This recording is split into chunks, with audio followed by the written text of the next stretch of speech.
কি রান্না হচ্ছে জানেন? চমক আছে। চমক দেখতে হলে ভিডিওর সঙ্গে থাকুন, স্কিপ করবেন না। কুচি কুচি করে আমরা কেটে ডিম ভাজি, নারকেলের দুধ দিয়ে এমন রান্না কখনো খেয়েছেন কি? চলেন দেখেই নিই কীভাবে রান্না করি। আমরা গাছ থেকে পেড়ে ধুয়ে কেটে কুচি কুচি করে কেটে নিয়েছি। আমার শাশুড়ি আম্মা আমরাটাকে কুচি কুচি করে কেটে দিয়েছেন। ডিম নিয়েছি, নারকেলের দুধ করে রেখেছি।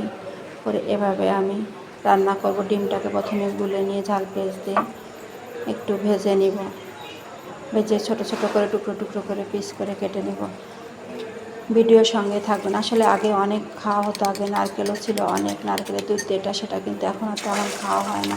তবে সেদিন বাড়িতে আসলে আমার শাশুড়ি আম্মা বললো যে, বৌমা একটু নারকেলের দুধ দিয়ে তুমি আগে যেভাবে রান্না করতে সেভাবে একটু রান্না করো। তো তাই গ্রামের বাড়িতে এসে এই রান্নাটা আমি করলাম। এই ডিমটাকে আমি এখন ছোট ছোট করে টুকরো করে কেটে একটা আলাদা পাত্রে আমি উঠিয়ে নেব। এই কড়াইতেই কিন্তু আমি ঝাল পেঁয়াজ, আদা মশলা বেটে রেখেছিলাম, সেটা দিয়ে আমি আমড়াটাকে ভালো করে কষিয়ে নেব।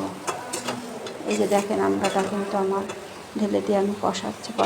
ভালো করে কষানো হয়ে গেলে একটু জিরার গুঁড়া, ধনিয়ার গুঁড়া দিয়ে দেবো। গুঁড়া দিয়ে আমি এটাতে কিন্তু পানি দিব না।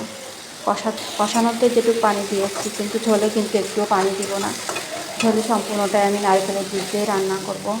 এই যে এখন কষানো হয়ে গেলে আমি নারকেলের দুধটা দিয়ে দিলাম। নারকেলের দুধ দিয়ে কিন্তু আপনারা ঢেকে দিবেন না, তাহলে কিন্তু দুধটা ছানা কেটে যেতে পারে। নারকেল দুধ দেওয়ার পরে একটু অনবরত নাড়তে থাকবেন যেন দুধটা ছানা না হয়। এভাবে নেড়ে যখন ঝোলে বলক আসবে, তখন আমি সেই ভেজে রাখা ডিমটা এর ভিতর ঢেলে দিব। দিয়ে একটু গরম মশলার গুঁড়ি দিব, একটু চিনি দিব, দিয়ে ভালো করে নেড়ে চেড়ে যখন ঝোলটা শুকিয়ে আসবে, মাখা মাখা ঝোল থাকবে, তখন আমি এটাকে নামিয়ে নেব। আপনারা চাইলে একটু শুকনো শুকনোও করতে পারেন, যে যেমন খান। ঝোল যদি পছন্দ না করেন, আমি একটু ঝোল ঝোলই রেখেছিলাম প্রথমে। এভাবে আমার রান্নাটা কিন্তু প্রায় শেষ পর্যায়ে চলে এসেছে।